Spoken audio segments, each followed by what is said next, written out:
Hi, everyone. Welcome. I'm going to get everything turned on here. I hope you can see me. Give people just a minute to get into the room and then we'll get started. Hope everyone is doing well. I know it's kind of a interesting time we're all going through, but hopefully everyone is feeling well and you're able to make the best of this unexpected free time. Give people just another minute. I see people are still joining.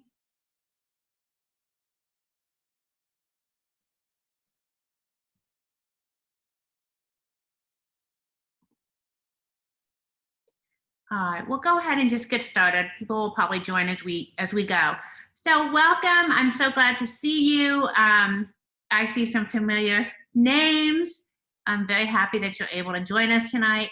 So I want to start with letting you know that there is a, you probably, hopefully can see the chat window that is over to the right-hand side of my screen. Hopefully it's the same in yours as well.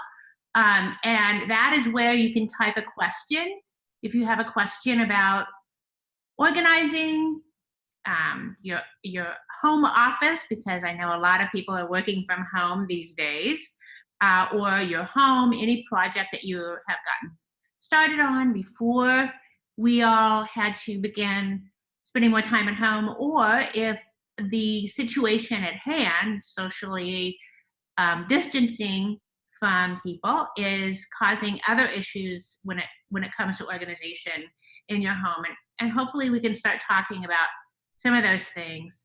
But I thought first I would just do a quick little review of some of the principles of organization. If you were involved in my last little KonMari one-on-one or 101 that I did for next door, then some of this will be familiar to you. If you weren't a part of that, I will be sending this chat as well as the previous talk that I did in a blog post the later part of this week. So if you didn't get a chance to see my KonMari Getting Organized 101, then it'll be there as well. I'm also posting these on YouTube, so you'll be able to take a look at them at your leisure. So let's talk a little bit about some of the principles of organization. Most of you are very familiar with this. So we're talking specifically about KonMari, which is, of course, the organization method founded by Marie Kondo. She wrote the book, The Life-Changing Magic of Tidying Up. And by the way, if you saw, she announced that she will be doing a second series with Netflix. And this one's going to be kind of interesting. Her and her team will be organizing an entire town. Not exactly sure how that's going to work. What I understand from the people that I talk to in the KonMari world is that they are selecting a town. I'm sure it's going to be a small town. It's not going to be New York City. And her focus will be on organizing some of the infrastructure, believe it or not. So like the fire station or the parks or the library. So it sounds like it's going to be a really interesting concept. The other thing to know is that in a week or so, I think April the 7th or April the 9th, her new book, which is Joy at Work, that she has co-written with Stephen Sonnenschein, that's going to be focused on getting organized at work. Interestingly enough, we are also interviewing her co-host on our podcast. If you're not familiar with the Spark Joy podcast, I'll have the web address that you can join and take a listen to that. I have a colleague in Chicago, and we record an episode once a week. Sometimes it's just the two of us. We just did an episode on living with our new reality and how to stay healthy and well and maybe get some organization done. But we usually interview folks that are related to living a lifestyle that is more meaningful, certainly a lot to do with organization. We actually are going to be interviewing a very famous name in the world of organization, Peter Walsh, which you may have heard of him. He is an Australian American now, but from Australia, who was on the Oprah show a lot. He's written a lot about getting organized. He's kind of famous in my world, and you may have heard of him as well, but we'll be interviewing him coming up. So a lot going on, a lot of things that you can listen to if you're so inclined, if you like to listen to podcasts. Having said all that, let's talk a little bit about KonMari.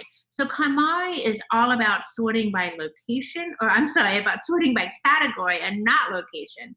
So in traditional organizing, you may have said, okay, we're going to do the kitchen today, or we're going to do the bedroom today, or we're going to do the bathroom.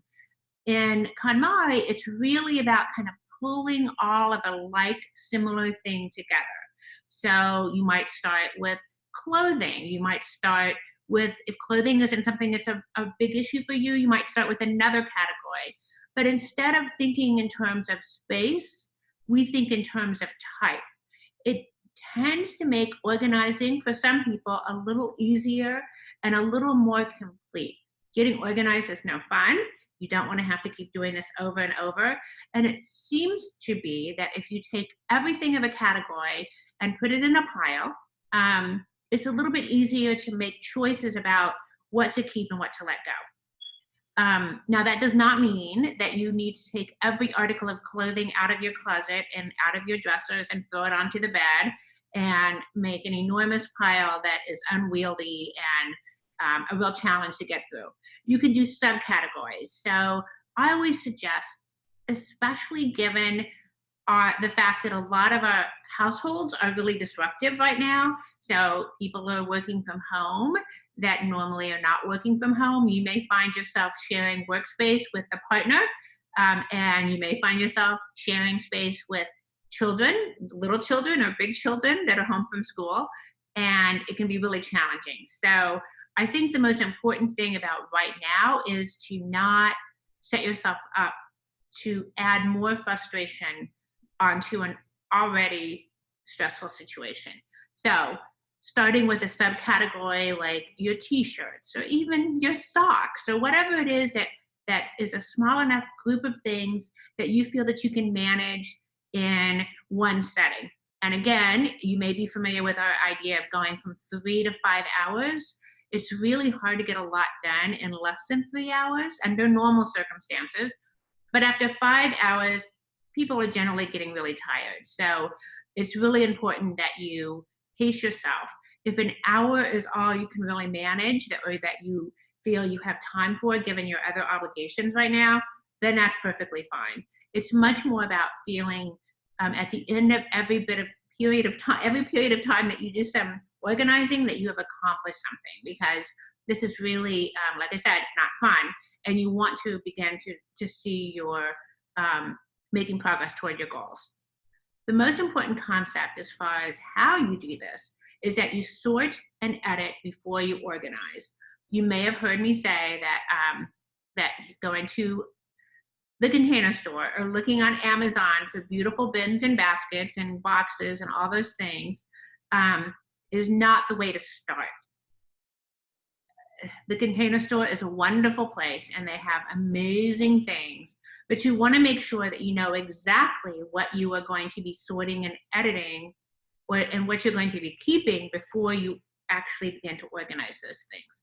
In other words, you may find that you don't need as many containers and you don't need the same kind of baskets that you might have thought you needed before you started this process. The one big mistake a lot of people make is that they go buy a bunch of bins and put everything in a bin, put the lid on it, and it's like, okay, done. It's really important to do the sorting and editing first. Now, of course, to continue on, it's a little challenging right now. And let me just tell you that I have been keeping track of the places that we have always been going to for donations to see what their availability is, because one of the things that's super important about doing your editing and sorting and discovering what it is that you want to discard is that you need to get it out of your home as quickly as possible, because you really have not, in my opinion, you have not achieved that goal of decluttering until things are out of your house. Well, right now, that's virtually impossible. I just checked with Goodwill. If you are in the city, you know Goodwill is generally the go-to for donating things pretty easily. And they basically are saying that they are reopening the 1st of April. Of course, I think we all know that that is not realistic and that probably will change, but they are not accepting donations. I checked with Housing Works. Housing Works is also completely closed down. They are not accepting donations. However, they are saying that they are looking for some alternative to their normal donation process, so that they may, before all this is over, come up with a way for us to continue with our decluttering and get things out of the house. In the meantime, though, I'm really suggesting that you, as you begin to decide what you're letting go of, that you begin to put them into bins or bags or whatever it is that you would be using to get them to the donation center, and just make a pile. If you have to put them in your closet, if you have spare space in a room, then just do that for now, because there's really not much we can do with those things. unless they are things that you are planning on selling. And there are a lot of places that are still online vendors that are taking things. There's The Real Real, and I have a contact at The Real Real who is amazing. I'm sure that they're not coming to homes. The Real Real, under normal circumstances, will come to your home if you have 10 or more items that are in that kind of luxury category. Of course, I'm sure that that's not the case now, but they will take your things by mail. There are a couple of other vendors that primarily sell on eBay, believe it or not, that are really quantity and quality focused, and they will take your things, you just pile it all up in a box, and they do all the listing. There is, of course, Poshmark, which allows you to list your things. Now, it's a lot of work. You do get a little bit more money for those things because you're doing the listing, and they are only getting a small percentage. When you consign through a vendor, a lot of times they're taking more of your what you would get for that item because they're doing all the work. Poshmark doesn't do the work, except they just have the platform. But that means that you're doing the photographing, you're doing the description writing, you're dealing with the buyer, all of that kind of stuff. Now, of course, you may have more time to do that right now, but it really is a lot of work. So I always recommend that you just let it go and send it to someone who can do the listing for you. It's definitely worth the amount of money that they charge. Having said all that, really we're just kind of making do right now with the things that we want to discard. Don't let that stand in your way, though, because you can still make so much progress. And when things are back to normal, whatever that will be, it's still going to be a great relief to get those things out of your home. If you happen to have storage somewhere, if you have a basement, or you have a garage, or you have some space that these things can go, all the better. Again, what you're really focusing on when you're doing your organization is to think about each item as to whether or not it's something that you know, you love, or need. You may have heard of this whole idea of spark joy. Spark joy is a wonderful term, but it means a lot of different things to a lot of different people. To me, it means my little quote up here, William Morris, who was an interior designer at the turn of the last century, very famous New York City interior designer, wrote a lot of books. And he said that you should have nothing in your home that you do not know to be useful or believe to be beautiful. And to me, that is spark joy in a nutshell. It's really not about whether or not your everyday useful items spark joy, because they probably don't. But if they do their job well and they serve a function and they make your life easier or happier or more pleasant, then that makes them something worth keeping. If you have 10 pairs of scissors and 2 of them cut well, and you misplace them all the time because they're all jumbled up through the house, then that is something that you can look at by category and decide whether or not you really need all of those scissors, or whether or not you really need all 10 of those white t-shirts when you only really wear 2 of them. So then that's kind of the concept of what you're sorting through. Most everybody on the phone or on the call right now, I know you've done some of this already. So some of this is just really old news and old hat. You've already done a lot of work towards sorting, and maybe you've already done the organization part. Now, again, this is where the end result is so important. We're talking about this idea of removing everything from a space. There is something about taking everything out of a closet or taking everything out of a drawer and determining what goes back into that space that makes it a much more intentional decision. So if you go to your everything drawer or your junk drawer, I hate that term, but if you go to the drawer that kind of holds all the miscellaneous things in your kitchen, and everybody has one, and you take everything out of there and only put the things back in that drawer that you feel you want to have that kind of access to, or that, that's where the best pair of scissors should go. That's where the Scotch tape goes. That's where the extra key goes. That's where things like the remote control to the garage, or the card to go, like in our drawer, we have the card for the washing machine downstairs. Whatever it is that you never want to lose track of and you know that you're using them often, that's the kind of thing that would go into a space like the everything drawer. If it's your closet, you want to make sure that things that are going back into your closet are things that are actually serving you well. The statistic is that most people wear about 20% of what's in their closet, which means that about 80% of everything you own is seldom, if ever, worn. So that's not fun. It's not fun to be digging through a cramped closet looking for the 4 or 5 outfits that you wear. And that's just how it is. And I think right now everyone's becoming much more aware of what they actually prefer to wear during this stressful time. So having followed kind of those concepts around organizing, keeping only the things that are important to your functioning and are important to making your life more efficient and more pleasant, then it becomes much easier to find a permanent home. So a lot of times if things are not easy to get out of a space, for example, if you have something that you use often on a high shelf, then it's very likely when you do get that item out, you'll put it on top of the counter instead of away because it's difficult to get to. So having a permanent home that makes sense for each item and making sure that things are easy to put away. Now, the categories. So most of you are probably familiar with the categories. So this is Marie Kondo's concept of how you should organize by category. She starts with clothing. Clothing tends to be the easiest thing for people to make decisions about because you're deciding about clothes every day, followed by books, papers. Papers tend to be a category that is very tedious. I like this example of thinking of a pile of 10 sweaters. If you get rid of 5 sweaters, then you have made an enormous amount of progress. You can see the results right in front of you.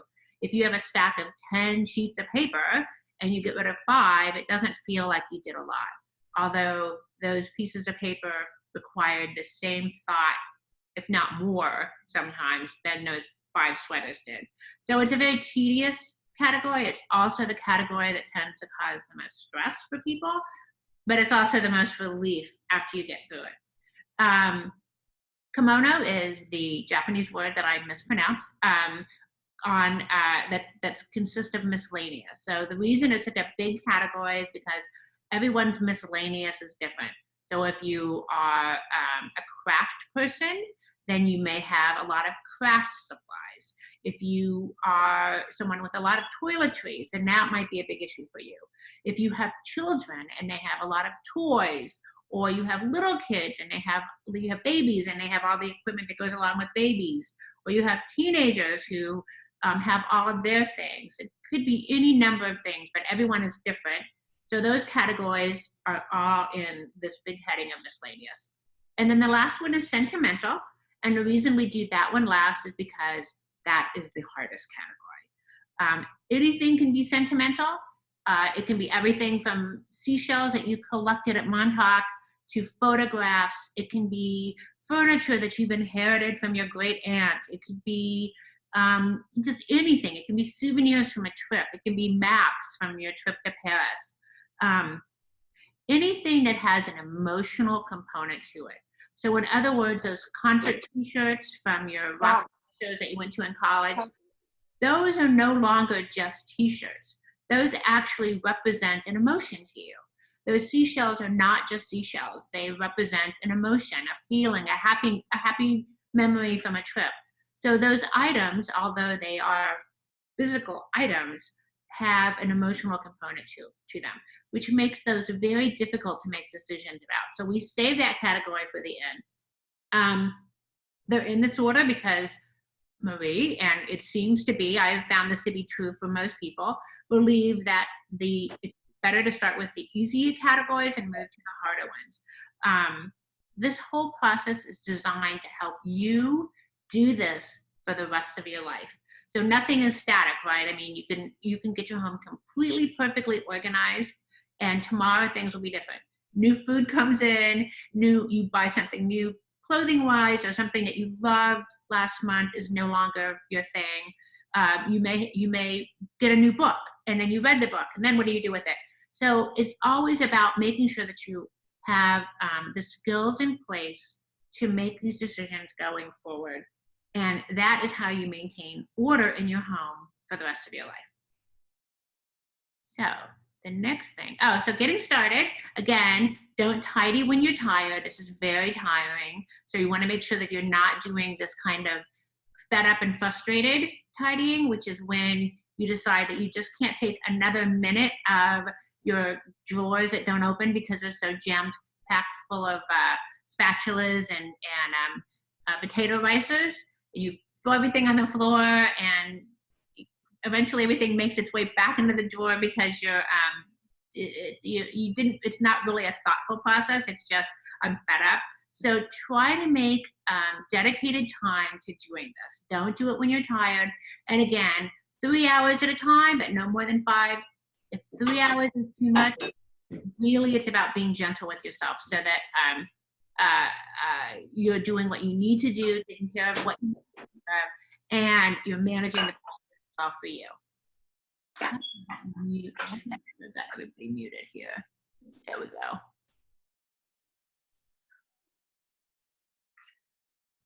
Let me just fix that. Okay. It is okay if the process takes weeks or months. It's not a race. Obviously, you may have a lot more free time now, but I still recommend that you don't just say, we're going to get this done this weekend, because that will lead you back to this whole process of tidying when you're too tired. One of the things that happens, and the way that I can always tell that people are getting too tired, whether it's 3 hours or 5 hours or more, is that they begin to doubt themselves. So if I'm working with a client and we're zipping along and everything, they're able to make decisions and they're feeling very good about the process, and then all of a sudden they're like, I just don't know, I'm really unsure about these things, then I feel like that's kind of the optimal time to begin to wind down for that session. So if you find yourself saying, I can't do this anymore, I'm really getting, I'm finding the whole process tiresome, then it's time to take a break. So it's okay if it takes you a long time to do this. So my keys, these are the things that I think about often when I'm helping people organize, and I think this will help you too. Do I care enough about this item to take care of it? If every one of your white shirts or every one of your blouses or requires dry cleaning, and you have a big pile of them because you just can't be bothered to take them, or if you have a kitchen appliance that requires a lot of maintenance or upkeep, or whatever it might be, and you're not taking care of it, it's a pile of mending somewhere, then it could be that it's just not working for you. So keep that in mind as you go through your home. Do I have things that require a lot of upkeep? And am I willing to do that in order to make this item functional? What is the future use of this item? This is like my favorite question to ask myself whenever I'm thinking about whether or not I want to keep something. Now, it could be that the future use of this item is that I just love it and I want to know that I have it. And a lot of times that's going to apply to sentimental things. That's perfectly fine, as long as in your mind, you know that this is something that is important to your future. It's not just about, we don't live in museums. It's important to be surrounded with things that make you feel positive and good about your life and your family. But it's also important to recognize that things in our lives should be helping us get to our future best life going forward. Does this fit into my vision of my best life going forward? Is this something that's working for me? If you have a closet full of clothes that don't fit, and every time you open your closet you feel bad because you know you haven't lost that 10 pounds, then that's not good. Your closet should not make you feel bad. Everybody has aspirational jeans. All right. So, well, I shouldn't say everybody. Most people have jeans that if they just lost 5 pounds, they could get into, or 10 pounds. But if your whole closet is full of things that don't fit you, then that's not a good thing. So I want you to think in terms of, does this fit into your vision of your best life going forward? And that to me is like really the key. Is this really about your future and what you want for yourself in the future? Okay, so this is my contact info. So I'm just gonna stop the share and go back to the main screen if it's gonna let me. Okay, I think that worked. Oh, let's see.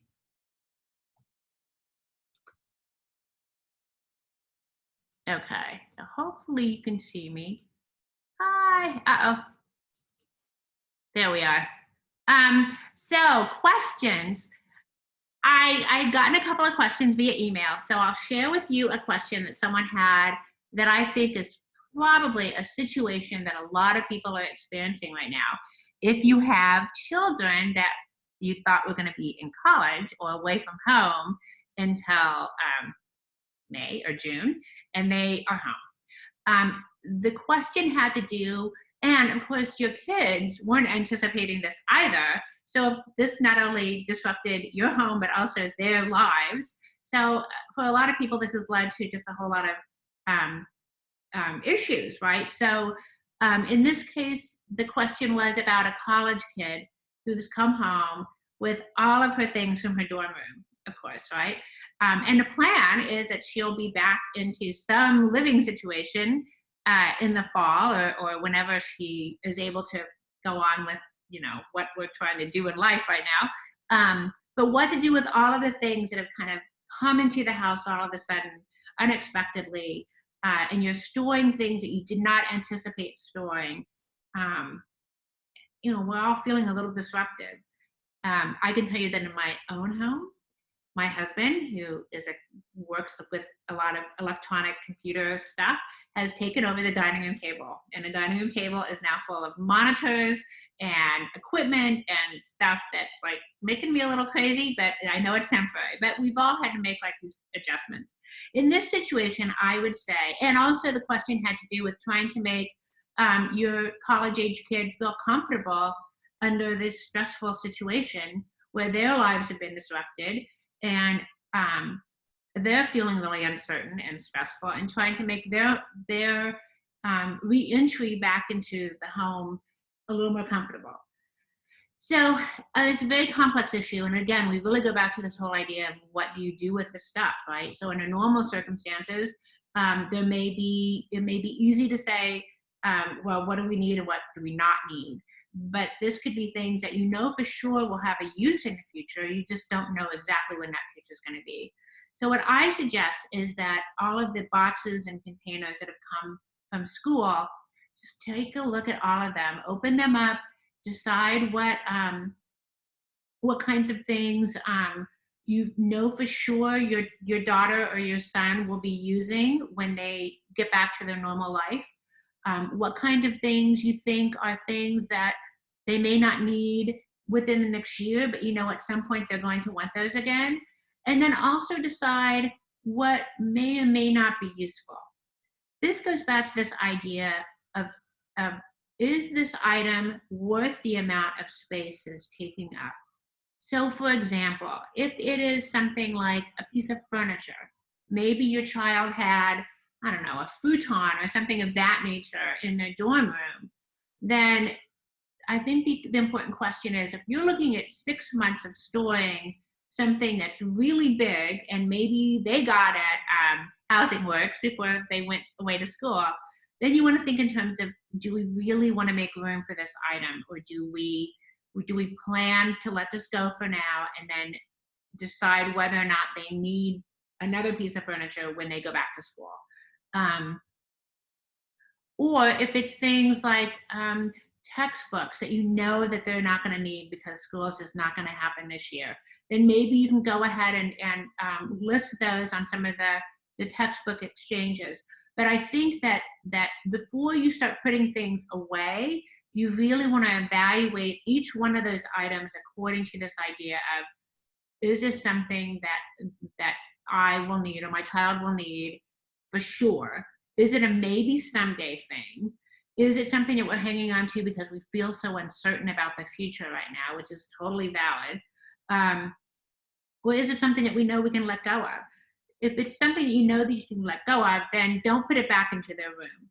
If you're trying to make their room feel homey and not overcrowded with things, then don't put anything in their room until you've evaluated it by that criteria. And then slowly introduce some of those things back into their space until they're feeling comfortable and you're able to manage the rest of your home.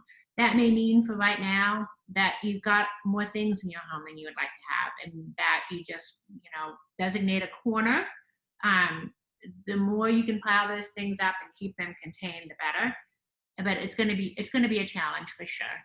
Um, so if you have questions, go ahead and you can type them there. You can tell me where you're at in the process, or if everything that's happened has made life really chaotic and you feel that you're losing ground. A lot of people, like I said, there's new roles in the home. People are now working from home a lot more. So finding space to conduct business, a lot of times it's really challenging. If you live in a New York City apartment, it's always a challenge. Um, and a lot of people have done, this is another question that someone emailed me about what to do with all of the extra supplies that we're keeping now. So if you're like most of us, you're trying to stay stocked up. I noticed today that even not only is it really hard to get anything delivered from the local grocery stores in a timely manner, but Amazon is just like they have like no delivery dates, and things that you just expected to get the next day are not available for who knows how long. So when you do have an opportunity to buy the paper products, or the coffee that you prefer, or even things like just toiletries, then a lot of times we're getting more than we need because we just are not sure. So then what do you do with all those things? Well, again, this is one of those kind of adjustment situations where keep in mind that this is just not forever, and you can use this time to think about how precious your space is to you, and how meaningful that maybe your recently organized home feels to you, to not feel cramped and crowded. And then decide, that in the future, you're never going to overbuy things. I mean, one of the things that always happens when I go into clients' homes is that I find that people have stocked up on things because it was on sale at Costco, or they forgot that they had already bought some of these things. So we try to destock a lot of stuff if it's really way too much and they know that they're never going to use it. But in this case, sometimes we don't know, right? So one of the things that I have found that I have done, even to just make a little bit of space, is I've gone back and taken a look at some of my maybe someday, but I'm pretty sure I want to do this again thing. And by that, I mean things like supplements. So I have a rack in my refrigerator that I keep supplements because I feel like they're better kept cool. And we don't cook much, so I don't have a lot of things in the refrigerator anyway. So it's just a good place to put them. But now I'm actually stocking up a lot more on things that should be in the refrigerator. So I went through and I said, I'm not really using this supplement. I'm really not interested in this anymore. And even if I thought I might use it someday, I want the space more than I want to hold on to this item. So I ditched a lot of those things that I know it's just really unlikely I'm going to use, because I wanted to have some space for things that I know I need more. So it's really about taking a look at whether or not the space that you are using for certain things, or that the thing that's in the space is worth the amount of space it's taking up. In other words, if you have decided that it's much more important to you to have enough paper towels to get you through the next month or the next couple of months, then you're going to make room for those things. And maybe you'll find other things that are just not all of a sudden as important to you. That is one of the things about a crisis, is that you really begin to think about what your values are and what your necessities are, and what level of practicality you want to maintain. And again, we're in a very odd time, and I think it's super, super important that people are really gentle with themselves about this. So other questions. Another question that I get a lot is about sentimental things. And I think it's really challenging at this point in time when people are feeling really emotional. I said to my husband the other day that since March the 1st, he is the only person I've hugged or touched, literally since March the 1st. I had clients before everything kind of went haywire, but we were already at that place where elbow bumping and not really making physical contact, which is really odd if you think about it. I mean, we really our space has become so different, and our interactions have become so different, that I think it's brought up a lot of emotion for people. So sentimental things might not be a category to focus on right now. Certainly for us who have older relatives where we're really concerned about them, like right now, it would be really hard for me to think about letting go of stuff that belongs to my mom because I'm so worried about her. Or to my husband's parents, or to all of the older people in our lives. So working with sentimental objects might not be the thing to do right now. Maybe you save that for a time when the emotional pull of those things is not so strong. A lot of people are finding that they're cooking a lot more. Obviously, we're preparing food in our apartments more, at least eating food in our apartments more. So the kitchen has become a much bigger focus. That is one thing I really miss. I really miss the restaurants, but most of the places that I love are delivering, which is great because we're helping them out as well as enjoying some of their food. But you may find that you're cooking a lot more, so you become much more aware of the use of space in your kitchen and what is taking up room in your kitchen. If we've worked together, I'm sure you've heard me say that flat surfaces should be for activities only. And you'll never realize that as much as you will when you try to cook in a kitchen if your counters are full of appliances or stuff that doesn't even belong in the kitchen. So it's super, super important to make sure that the space that you are using, or the space that you have to do activities like dining at the dining room table. Like I said, my dining room table is now an auxiliary office. So kind of having to deal with that. But under the ideal circumstances, you're not doing anything on the dining room table but eating meals. So that is something to take a look at. What has changed about how you're looking at space these days? So that can be a real thing, right? So as part of this process, you may be learning a lot of things about yourself and what's really important to you. And maybe that will help you make different decisions about how you're using your space in the future.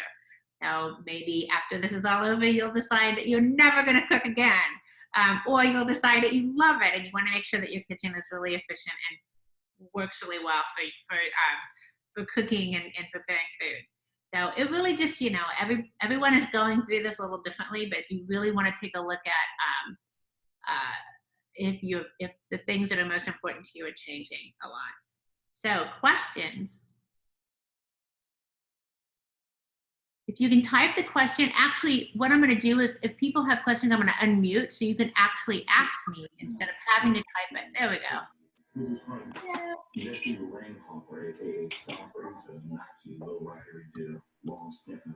Somebody might have their TV on in the background, so if you need to keep it on, which is perfectly fine, you can mute yourself if you'd like, or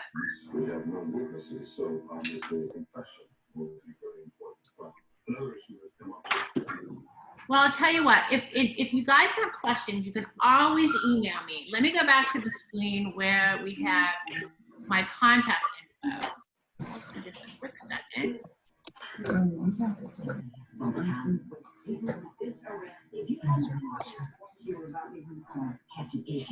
Pull this back up. And, how I did that? You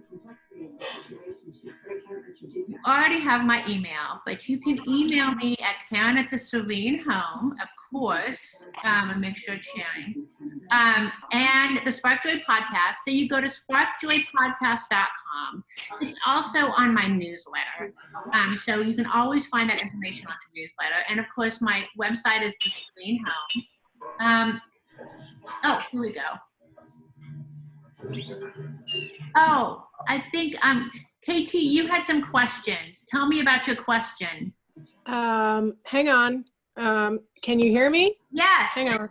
Oh, you can? Okay. I just had some questions because I'm going through, my dad passed away a few months ago. Oh, and so I'm sorry. Pardon?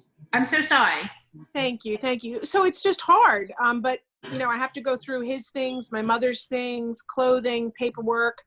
So it's kind of a sentimental category, but I was just wondering if you had any advice on going through all of those things, someone else's things, and kind of how to march through that. Right. Because Well, it's hard. yeah, I mean, to add more stress on top of an already stressful situation, that is always really a challenge. Are all of the things in a separate apartment, or do you have them in storage, or? I have them in his apartment where I'm staying actually for the duration of this lockdown. I have, out here on Long Island, and I'm in the city on the Upper West Side by you all.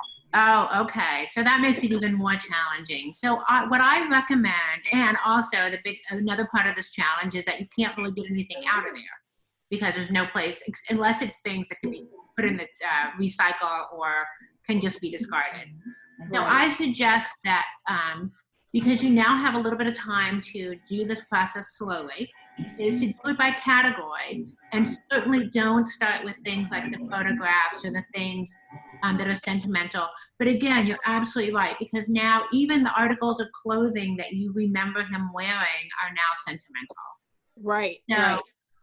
I would say, as you're going, so do the subcategories, start with something small. Start with things, like like socks and t-shirts and things like I was that. going to say socks, t-shirts, pajamas, maybe. Yeah, Shoes. instead of just saying, okay, I'm going to do the whole bedroom, because that's too much. So make a goal. If you feel like you can do an hour a day, if you can do 3 hours. Drive around. If you can do even a short amount of time, then do that. Just do it for a little bit of time. Get rid of things that can go, or at least put them in a bag for donation. And if it feels, I think somebody's got their TV on. Yeah, somebody's got their TV on. I'm going to mute people, and then I'll open it back up. I do actually have a couple of questions, so let me do that. Okay, thank you. Okay, hold on a second. Okay, great. So what I would say is that you, like I said, subcategorize things, do it a little bit at a time, start with the easy stuff first. There's a real temptation, I think, to want to get the hard stuff out of the way, but that doesn't necessarily work really well in this circumstance. So again, I would say easy things first. Do it. I'm going to unmute you, KT, just so you can let me know. Thank you. Either bag or discard things that will go. If it feels difficult or challenging, then put that aside. I always start with 3 piles, certainly when it comes to clothing. And that there's the pile that's like, I want to keep these things. There's the pile, I know for sure I want to let them go. And then there's going to be the maybe pile. Okay. Now, with clothing, it may not be, for some people, clothing is really a sentimental thing when it comes to a parent that's passed away. But for you, it may not be. But the maybe pile, a lot of times, is going to be the biggest pile. And certainly when it comes to things that are maybe, more concrete, like when it comes to things like his knickknacks or the things that he kept in his home, maybe his books, or certainly maybe papers, if you're not sure, go ahead and make the 3 piles. The for sure keep, the for sure discard, and then the maybe. And that pile you'll go back to at the end of the whole process. So if you find yourself hesitating and going, I'm just not sure, then just set it aside, and that's your maybe pile. Okay. You will find that after you've gone through a whole category, the maybe pile is much easier. Surprisingly easy. What happens most of the time is that all those maybe things, you're ready to let go. Okay. Whatever it was that caused you to not be sure will become clearer as you go through the process. Almost always when people have a maybe pile full of clothing, they let go of all the clothes at the end. But you needed that time to kind of work it through. And again, this is not easy. So make it manageable and small. Start with the easy stuff first. Work up to the hard stuff. And just recognize that this is not only a stressful time because of what's going on in the world, but this is, a really emotional, hard thing to go through. So, and again, you always reach out to me if you have questions or if I can help you with a particular, type of category or something like that. I appreciate it. Thank you. Thank Oh, you very much. absolutely. Now, I have another question. Let me go ahead and Jennifer, I'm gonna unmute you about a large unfinished basement. Yeah, this is a challenge. So the unfinished basement holds numerous miscellaneous items and tools, machinery, home decor, etc. The contents of our storage unit is there. Well, congratulations on getting rid of the storage unit. That's not great. I mean, that's great. It's always good if you can get rid of I think I unmuted you. Jennifer, just say something. Can you hear me? There you are, yes. Okay. So it's good that you got rid of the storage locker, but now I understand it sounds like there's even more things in the basement. So when it comes to an auxiliary space, and this is really a great question, because this idea of sorting by category, now Marie in her books talks about, yes, if this means that you left some of your sweaters at your mom's house, then you have to go get those sweaters before you can do the sweater category. If you left things in the office, you have to get those before you can pile them all up. That does not really work in the real world. So all of the things that are in your basement and in your attic or your shed or whatever space it's kind of like auxiliary space to your home, in my opinion, and I have found that it works best to treat it as its own separate little house. So all of the things that are in your basement, do not come upstairs so that you're sorting all the tools together or all of the miscellaneous things that you have from the storage locker. You're going to treat the basement like its own house and go down there and subcategorize out each type of thing. So the basement has things that you would expect in a basement. You might want to start with things like if you have holiday ornaments, something that's kind of easy. If the home decor a lot of times is easy because you can ask the question, what is the future use of this item? If it's home decor that's down there because you didn't care for it anymore or it didn't work in your home any longer, but you just weren't sure if you should get rid of it because maybe someday you'll use it. Maybe someday stuff is the greatest barrier to good organization. All of the things that you have that are maybe someday items, and a lot of these things end up in a basement, and a lot of these things end up in a storage locker.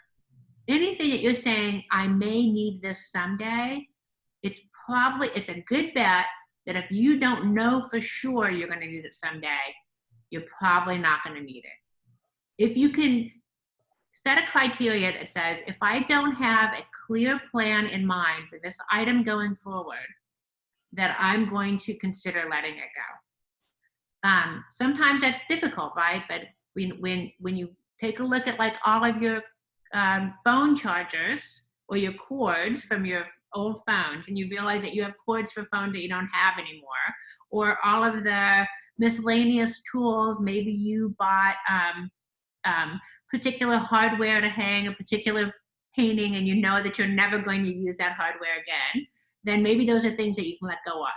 A lot of things that end up in the basement really fall into this miscellaneous category of things that are perfectly useful and maybe even expensive, but the reality is they're probably just taking up space.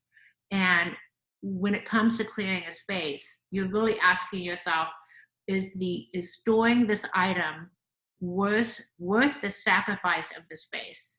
So everything that's taking up space is costing you money, whether it's your mortgage or your rent or the fact that you're having to heat and cool that space, or you're paying insurance on that space. Whatever is occupying a space in your home is costing you real money, but also it's emotional money because it's clutter, and clutter has an emotional cost. So you really want to ask yourself, is this item worth the amount of space that it is taking up in my home and in my peace of mind? And sometimes that makes it a little easier to let go of some of those things. Now, once you've decided what you're going to keep and what you're going to let go of, then there's all kinds of great ways to organize things, but you want to put like things together. So in other words, all the tools should be in the same place so that you always know that they're all in the same place. And if you use the hammer and screwdriver a lot, you want to make sure that they're in a place where they're easy to get to, that when you open up the toolbox, you know exactly where they are, but they're also easy to put away. That seems to be the real key to keeping organized, is that things need to be easy to put away. Family tree hard copies. Wow, that's an interesting question. So I'm assuming that you also have these documents online. Yes. Okay. So then these are just the hard copies that go along with that. Well, obviously these are things to preserve. And you want to make sure that whatever you decide to keep that is sentimental but also a document, this would fall into the category of permanent documents. And there's another question coming up about paper, which I think is really an important category for most people. And this is a big time when people are really going through their paper category. Keep in mind there are really 3 types of paper. There are permanent documents, which are things that have important information that is unlikely to change over time, and it also would be very hard to replicate. So this is something, your family trees, the work that went into that and documenting all of that information is clearly something that falls into that category. So permanent documents you always are going to keep, and you want to make sure that you're keeping them in a safe place. And that you have them online if something, God forbid, should ever happen to that. I mean, paper is not permanent forever. It has to be protected. So that is something that you want to keep in a safe place. The other category is intermediate documents, and those are documents that you're keeping for a set amount of time, but you don't necessarily need to keep them forever. And that applies to everything from your income tax statements that you're keeping for 7 years, for example, or it could apply to something like an invitation to a wedding that you're going to be going to later on in the summer. So you're keeping those documents for a set amount of time, but you don't need to keep them forever. Then or they could also be documents that you're waiting on someone to do something about. So in other words, it could be something like in your email. So I feel that this also even applies to email. You're waiting for someone to respond to you. So once you've gotten a response, you can delete the email, but until you get that response from that other person, you're hanging on to it. So there's nothing more you can do until someone else does something or a date has passed. It could be something like a credit card statement and you have a question about one of the charges. So you have reached out to the vendor and you're waiting for them to get back to you. So you're holding on to that credit card statement until that issue is resolved, but you're not going to need to keep it forever. So that's the second category. So there's permanent documents, intermediate documents, and then the last category is immediate action items. And those are things that if you had a few minutes, you could sit down and take care of that entirely. So that is an email that you could return if you had a few minutes to sit down and write it. It is a bill that you could sit down and pay, as soon as you have a few minutes to sit down and write a check. It could be a birthday card that you need to complete and get into the mail. It could be any of those things that if you had a few minutes, not that you have a few minutes right now, but if you had a few minutes, you could sit down and take care of. All paper generally falls into one of those 3 categories. So if you think of paper in those terms, a lot of times it makes it a lot easier to let go of paper that you don't necessarily need. So in other words, your family tree hard copies should be in some space and may not be the basement unless your basement is watertight and doesn't have any humidity issues or anything that would cause the paper to get damaged. And they should be stored where you always know where they are, but if it's something that you don't expect to be getting into very often, then you definitely want to make sure that they're in a space that's not like, you don't want it in your prime real estate area. In other words, you don't want it to be taking up space that's really valuable. And valuable space are spaces that are like your cabinets that are easiest to get to, or the drawers that are the most accessible in your home. Those are things that I consider to be prime real estate when it comes to storage. And those spaces that are easiest to get to should only hold things that you're using pretty often. So if it's like holiday decorations, you don't, if possible, want to be keeping them in your coat closet, because that's not a good use of that space. So something that is important and valuable to you, but you know that you're not going to be using it often, should be kept in a safe space, but maybe it's not going to be as accessible as something that you're using all the time. So another question, let me go ahead then and move on to Anne about paper. So paper is always an issue. So my feeling when I first started doing organizing, my feeling was you should get rid of all paper. There's no reason to keep paper at all. Well, needless to say, I have really changed my opinion about that. I am a very online person. I'm very comfortable with online, but it took me a long time to get comfortable with that. A lot of people are just not, and they're never going to be. And there's a lot of really good reasons for not feeling comfortable with managing everything online. Either safety issues, sometimes it's a vision thing. Sometimes it's just, you know that unless you see a hard copy in front of you, you're not going to be able to focus on what you're looking at. For whatever reason that you decide keeping paper is important to you, it is okay. On the other hand, you can certainly look at things like bank statements or credit card bills. Once you have resolved the issues, if you feel comfortable beginning to take a look at online accounts, sometimes you find that you can maybe still keep getting those statements in the mail because it's important to be able to review them, but you maybe don't need to keep them forever indefinitely. But all paper is different. The first thing I think is really important is to make sure that the paper is not sentimental. What I find is that when people have a pile of paper, and Anne, you're describing this very, very common situation where people have piles of paper, that there's all kinds of things mixed in. So just like everything else, you almost have to subcategorize according to type. So instead of saying, oh, here's a credit card bill, what do I need to keep this? And then the next piece of paper is a birthday card from your Aunt Mary. Making those two decisions are not congruent. So you want to put all the bills and statements and things in one stack.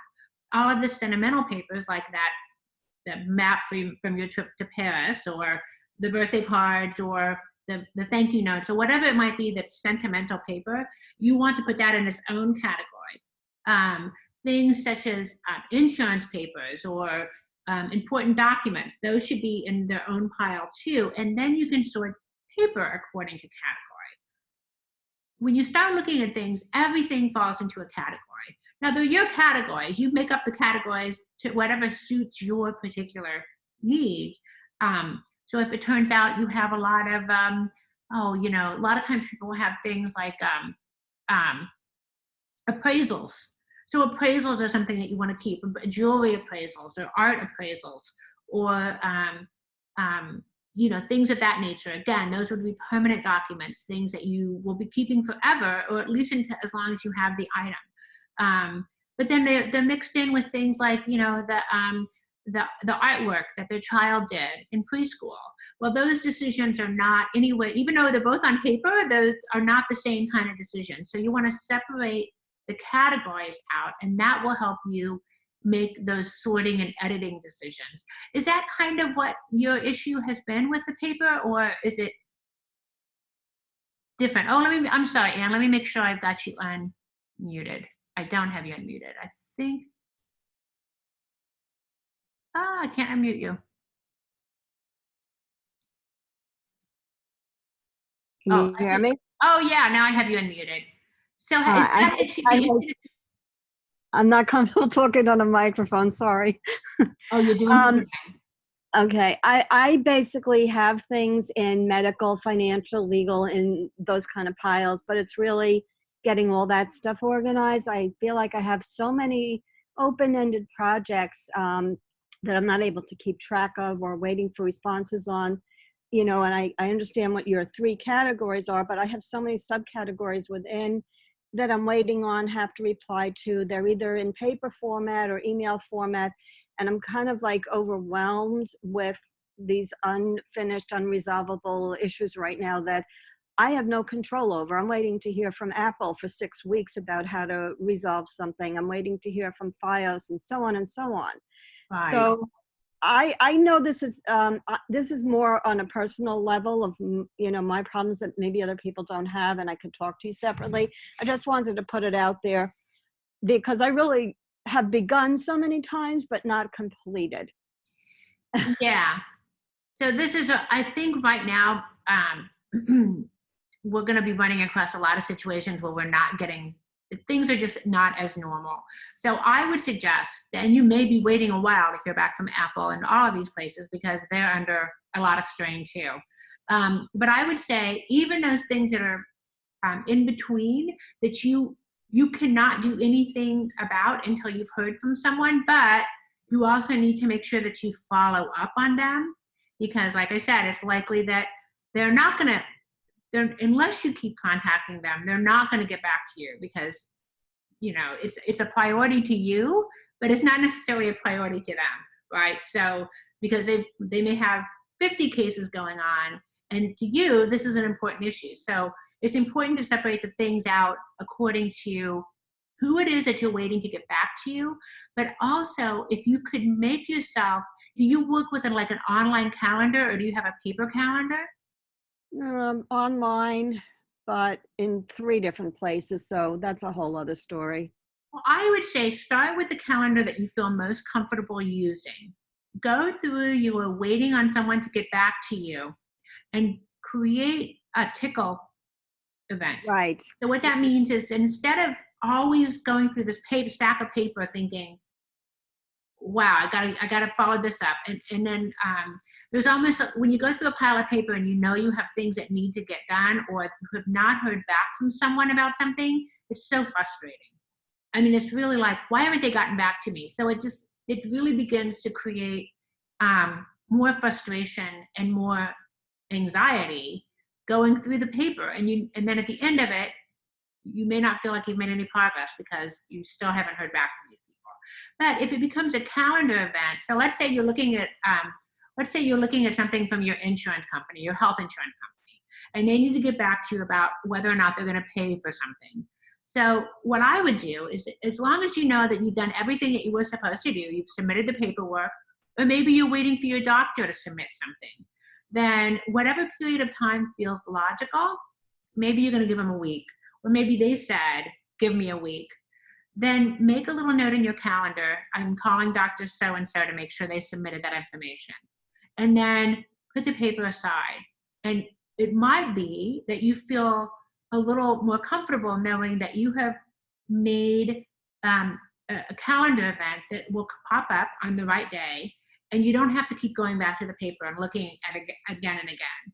I love having little reminders for myself on things because I don't want to remember anything. I would rather have all of my to-dos on my calendar as opposed to trying to remember, oh yes, I need to go do this as well.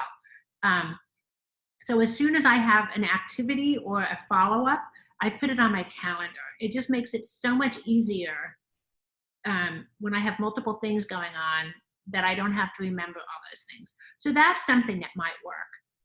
Okay. The first thing I think is just to divide those items up into logical kinds of to-dos. So this is a to-do for my health insurance company. This is a to-do for a utility company. And then calendar out all of the action steps. So again, you're really right on track. You've identified that this is something you can't do. These are intermediate documents that you don't need to keep forever, but you need to keep them at least until the situation is resolved. But you've done what you can do up until now. So now it's just the next step will be a follow-up step, or to find out what the next steps are, or to give them time to respond to you and then follow up with them again. So it could be that just making a little calendar note for yourself will make it a lot easier. And yes, if you have 3 calendars, definitely you want to see about consolidating that. Actually, it's not calendars, it's a pile. I have set alarms. I have stuff on my, it's all over the place, and that's my problem. I'll make a voice memo of a phone call because I can't write down 20 minutes worth of information. And then I don't combine that with the pile of papers I already have. So it's kind of putting all the different pieces of the same problem in one place, but they're in different formats. So that's part of what I'm, struggling with is keeping everything about this one problem in one place, or making a note where to find it. And Yeah. being that my computer's not working properly for 6 Ah. weeks, it's not helping. Yeah, no, yeah. I think a lot of times what I see is that people will grab a pad of paper when they're on the phone, and then they end up with lots of little sticky notes all over the place. Yeah, and then I take a photo of that, but the photo doesn't go in the papers that I already have. So yeah, I'm scattered right now. Well, I think this is a very, very common issue. So for me, the thing is that I removed all of the options except for one. Yeah, I think So for me, I have like a little to-do list on my phone, because I know my phone is always with me. If back in the day when I had sticky notes everywhere and little notepads everywhere and pens and pencils everywhere, it was just easy to have, just as you've described, information all over the place. Yeah. And I had to train myself and not allow myself to have all those options, because it was just too easy. And for me, I just recognized that and maybe you're the kind of person who likes to have a legal pad, but it's one legal pad that you have, and you put everything in that legal pad. For me, it's a little reminder list on my phone, but I think it's just finding a solution that works best for you. So to start, you're just really going to consolidate all those things. You're going to, make sense of where each item is in the process, and then see if you can't consolidate that information. I think you want to just feel like, right now it sounds to me as though you're just feeling really overwhelmed with all the stuff that's going on. Yeah, with the different places that I have information about the same problem, for instance, and it's not current. This is chronic, so it's not just because of these past couple of weeks. So I think that your information and suggestions are very helpful. I just have to implement them. Yeah, little steps. Like I said, give yourself take an hour. Instead of saying I'm going to get this all under control right now. That's not realistic. It took a long time for things to get to this way, and it's not gonna get resolved overnight. So just give yourself a little bit of time and feel and appreciate your successes as you go. Thank you. A question about organizing sentimental paper. Well, so again, all of these items that are sentimental are no longer the item. So a birthday card is now also, it's a memory. It's an emotion. And paper is that way, right? So what I suggest is that you take all of the sentimental paper and you think in terms of what are the things that mean the most to you. So if you were a person who never throws away a birthday card, then I want you to look at those birthday cards, put all the birthday cards in a stack, and look at the ones that say, love Aunt Joan, or love Uncle Bob. Those maybe aren't as meaningful as the ones where your niece wrote a very heartfelt note to you. So maybe the ones you can start with, letting go of the ones that are more just a nice, they were thinking of you, or it was just kind of everybody gets a birthday card on their birthday, and separate those from the things where there's a true emotion attached to it. Remember that when you give someone a birthday card, it's not your expectation that they hold on to it forever, right? It's just like if you give someone a gift because, everyone's getting, every one of your cousins is getting a little something at the holidays, you're doing it because you want them to know that you love them, or that you're thinking of them, or, just to cheer them up or whatever, just to let them know that they mean something to you. But you don't expect them to keep that candle forever if they don't like it. You don't expect them to eat the jam if it's not something they prefer. You just want them to know that they were thinking of you. Well, it's the same way with gifts. It's the same way with cards. It's the same way with really any gift that someone gives you. For the most part, people are just expressing their love and affection for you. So you're not obligated to keep those things forever. If it's something like your child's artwork, so this is a big problem for a lot of people. Certainly when their children are small and they're just beginning to show their creative side or bring things home, keep in mind that that not every doodle has to be kept forever. So when you pile all of your child's artwork up, then you can look at the 5 hand turkeys that they drew for Thanksgiving, and maybe you keep the best one. Or maybe you keep the first time they made you a Mother's Day card, or the first time they colored all the members of the family. So you can say, this is something that represented a stage of my child's life and showed their personality for the first time, as opposed to keeping every doodle. And it's really hard. So things like maps, everyone seems to, at least back before we had all of our maps on our phones, it seemed like people really kept maps from their travel, or they kept the ticket stubs from the museums that they visited, or even the airline tickets from places that they've flown to. You really want to ask yourself if that is a part of your memory of the trip, or if it's just something that felt like you should hang on to it. Once you start piling up all of those maps from the trips, then you start thinking, wow, this is really taking up a lot of space. And then we go back to this idea, if the amount of space that these things are taking up is contributing to your life going forward. Are these just things that you've collected along the ways, and they were important at the time, but they don't really hold that same kind of impact any longer? If it's a map from a trip, everyone keeps those maps, or a lot of people will keep those maps thinking they'll use them again next time they go to Paris. You're not going to. Either you're going to get a new map that's more current, or you're going to use a map on your phone. So it really depends on what is most important to you as far as a sentimental paper. Once you've decided what's important to you, and that's just a sorting process, then you can decide, what do you want to do with those things? So do you want to make a scrapbook? Are they important enough to you to make a scrapbook? Do you want to, there are companies that will take really great high quality photographs of your child's artwork and create a book.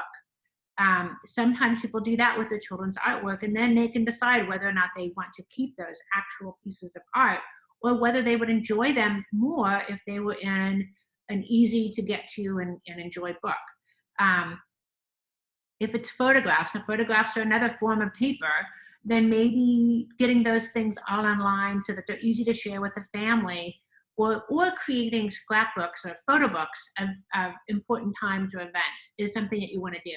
The thing that I find least useful is to have all of that paper in a big box that you never look at again.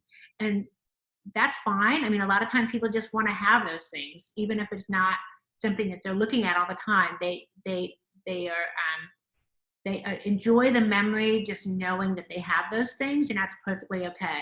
But you just want to take a look at how much space they're taking up in your life. I hope that answered that question. So again, here is my how to get in touch with me. Please send me your questions. Here's one more question about photos.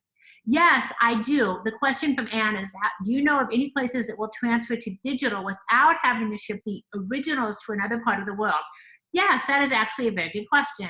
I also am a member of the National Association of Professional Organizers, and we have a couple of business partners that do that.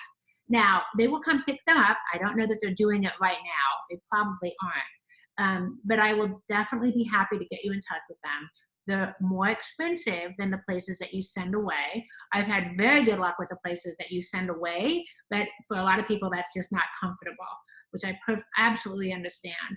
So, Anne, if you want to get in touch with me, or if anybody else is curious about that, I can get you the information on those companies, and you can speak with them.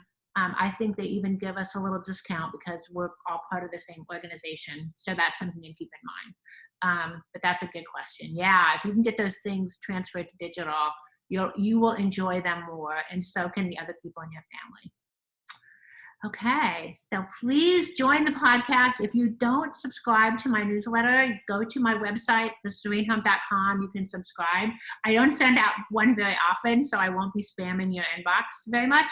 And again, I am doing virtual sessions. I have a great discount. I'm doing them for half price until the end of April, or until life gets back to normal. So if that's something that you would find useful, what we do is we talk on the phone for an hour.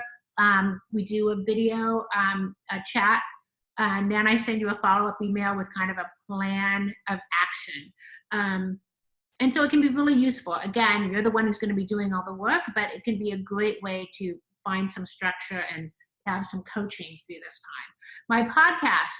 So if you go to sparkjoypodcast.com, there it will give you several options for listening to the podcast. You can listen to it right from the platform that we record on, and of course it's free.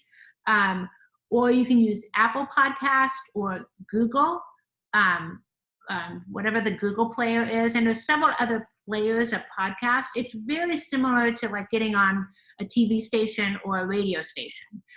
The different players, and most everyone will have access to one, but it also will just play on your computer or your phone. They're mostly pretty short, less than half an hour, and they're kind of fun to listen to. Again, we're amateurs, so don't expect any great, well-produced shows, but they're a lot of fun, and we've definitely enjoyed doing them. So thank everyone. It was really great to do this. I definitely will do some follow-up, and please stay in touch. I'll send this out to everyone so that they can review what we talked about, and please let me know if you have any questions. And happy tidying, be well, stay safe, and until next time, take care. Bye-bye.